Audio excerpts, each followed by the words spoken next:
Mount এভারেস্টের চূড়ার কাছে বরফে জমে থাকা গ্রিন বুটস নামে পরিচিত একটি মরদেহ দীর্ঘ ৩০ বছর ধরে সেখানে আটকে রয়েছে।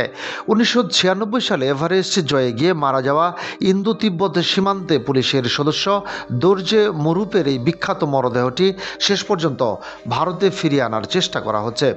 বিশ্বের সর্বোচ্চ এই শৃঙ্গে আরোহণের পথে বরফে জমে থাকা এই ভারতীয় পর্বতারোহীর পরা বুটজোড়া বহু বছর ধরে অন্যান্য পর্বতারোহীর জন্য এক পথনির্দেশক হিসেবে পরিচিত ছিল। ভারত সরকার একটি বিশেষায়িত অভিজ্ঞ উদ্ধারকারী দলের খোঁজে রয়েছে, যারা অত্যন্ত জটিল ও ঝুঁকিপূর্ণ অভিযান চালিয়ে মরদেহটি সমতলে নামিয়ে আনবে। মরুপের স্ত্রী কঞ্চাক ইয়াংস্কিট দীর্ঘ ৩ দশক ধরে তার বাড়ি ফেরার অপেক্ষায় প্রহর গুনছেন এবং স্বামীর দেওয়া ফিরে আসার প্রতিশ্রুতির কথা স্মরণ করেন। ইন্দো তিব্বত সীমান্ত পুলিশের ল্যান্স নায়েক ৪৮ বছর বয়সী দোরজে মুরুপ অভিজ্ঞ পর্বতারোহী হিসেবে চীনের দিক থেকে এভারেস্ট জয়ের অভিযানে অংশ নিয়েছিলেন। ভারতীয় এই ঐতিহাসিক অভিযাত্রী দলের লক্ষ্য ছিল চীনা সীমান্ত ব্যবহার করে প্রথম ভারতীয় দল হিসেবে এভারেস্টের চূড়ায় নিজেদের নাম নথিভুক্ত করা।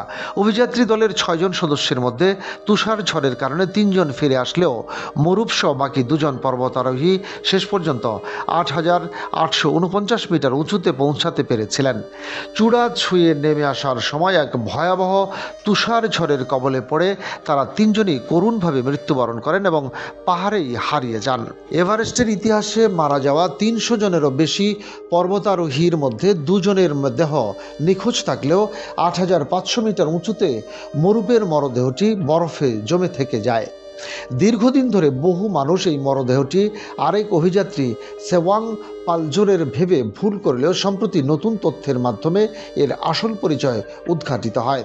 অভিযাত্রী দলের জীবিত সদস্যদের দেওয়া সাক্ষ্য, শেষ রেডিও বার্তা এবং সাম্প্রতিক পোশাক দেখে আইটিবিপি নিশ্চিত হয় যে এটি মুরুপের দেহাবশেষ। আইটিবিপির কর্মকর্তারা জানিয়েছেন যে তারা তাদের সাহসী কমরেডকে কখনোই ভুলে যাননি এবং তাকে সম্মানের সাথে দেশে ফিরিয়ে আনা শুধু সময়ের ব্যাপার ছিল। মুরুপের মরদেহ দেশে ফিরিয়ে এনে ডিএনএ পরীক্ষার মাধ্যমে তার পরিচয় শতভাগ নিশ্চিত করা হবে এবং দীর্ঘদিন ধরে শোকার্ত পরিবারকে শান্তি দেওয়া হবে।